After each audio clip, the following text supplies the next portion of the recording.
Hey everybody, Raven here, and today I'm really excited about this video because I want to talk to you about the coin shortage and the ways that I have found to work around this coin shortage to make sure that I have boxes of coins in my possession.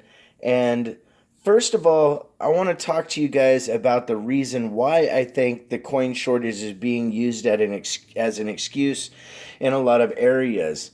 One of the reasons, as you know, is with the pandemic and the proliferation of coin roll hunting channels on YouTube, as well as the popularity within the United States.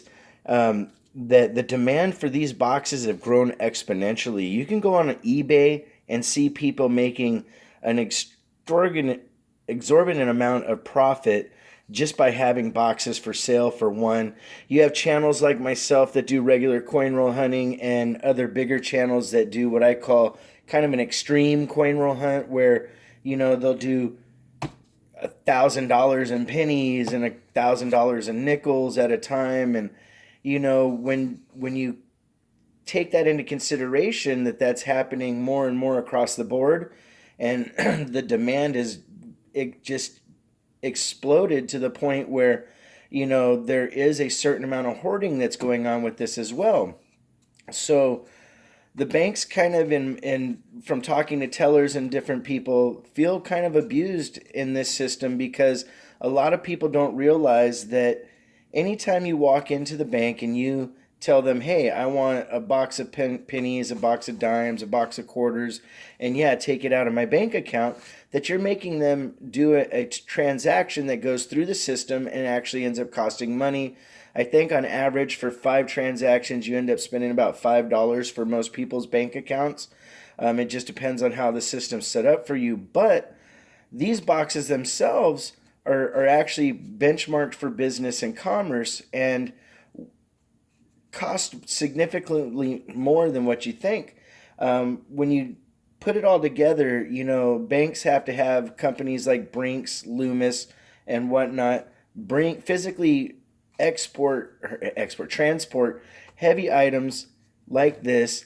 There's money that's associated with the boxes, the wrappers, the gas, everything just to get these to the bank. And when you come into the bank and you get a box and they don't charge you for the extra cost involved, they're doing you a favor, they're doing you a service as being a customer for the bank. And sometimes, there's a lot of people that are a little bit younger, or maybe they just don't take these things into consideration. But an important key factor to being successful with coin roll hunting and making sure that you always have coins in any situation is a really strong relationship with your bank. You want to make sure that you take care of your bank tellers that take care of you because, quite frankly, they know what you're doing. They know you're looking for special coins. They know that you're looking for silver and things like that. So, it's kind of not good to insult their intelligence and maybe turn around and help them out in some way. And what I mean by that is hooking up your bank tellers and your bank managers, that control the vaults and whatnot, with a little something every once in a while to let them know that you appreciate them. You can get them gift cards that, you go up to the bank manager, say, hey, I really appreciate what you guys have been doing for me. Here's some $10 gift cards. Can you please hand these out? Or, give them away however you see fit. Or you can, cater some food to them every once in a while. Bring in some donuts. Do something that shows, like I said, like that you care about what the bank and bank tellers are doing for you, because you're going to want to come back and, work with them and then be negotiating back and forth with them. So now, guys, I want to tell you some little tips and secrets, ways that you can make sure that you have full boxes and later negotiate the ability to keep those boxes. Okay, so first of all, one of the things that you have to consider is if you've depleted, the coin roll hunting sources in your area. Like take my city for instance. Norman is a college town. We have a good population. We have a good amount of banks. However, there's a lot of kids here. There's a lot of people that do coin roll hunting in Norman. So after a while, you kind of run out of resources. Well, you have to think outside of the box and go to other cities. Go to bigger cities like Oklahoma City or Tulsa or whatever, in your state has a bigger city. that allows you more freedom, more banks, more flexibility to negotiate.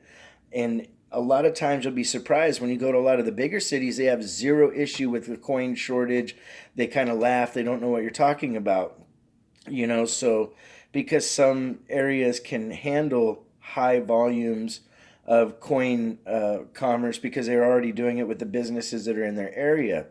Now you're saying to yourself, well, Raven, I don't have access to these bigger cities. I don't have a way to get to other areas. And I say, okay, what you can do is if you can't get full rolls or full boxes, you have other avenues.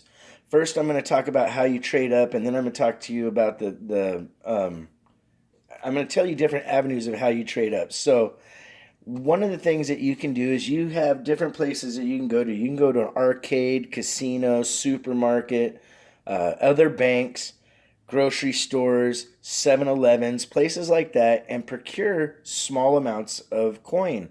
A couple rolls here, a couple rolls there. They add up until you get 50 rolls of whatever denomination you're working on, and then you have a complete box to work with. Now, once you have that complete box, you then go to the bank that you want to get a box of pennies from. You walk in, you go up respectfully, you say, hey, I have a box of pennies that I would like to trade for another box of pennies.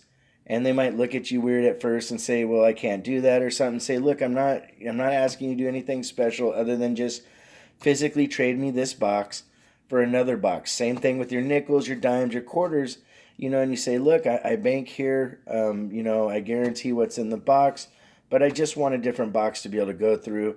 And 9 times out of 10, most bank tellers don't care because they understand it's really easy to transfer that. It doesn't cause them any extra work. If you run across a bank teller that doesn't want to do it and gives you an excuse of that, no, there's a shortage, I can't, that they just wholeheartedly don't want to do it if they give you that excuse, because there is no logical reason that you can't be able to trade one box of pennies in for another box of pennies or a box of nickels or a box of quarters or what have you. And, there's still even other ways to procure boxes of coins, and that is also through YouTube. If you are in the different chat rooms and you talk to people and get to know them, there's quite a few people that will actually help you out. You can work out some kind of a deal and, trade or whatnot to get yourself rolls of pennies, dimes, quarters, even full boxes at times. It just really depends on how much you're willing to negotiate or work with other people to get around, this said system. And quite frankly, it works out, like I said, it's really easy. You roll in with your box. You say, hey, I just want another box, and you get going. Trying to think if there's anything else that I left out, guys, because I want to make sure that, I covered all, and it looks like we did pretty well, actually.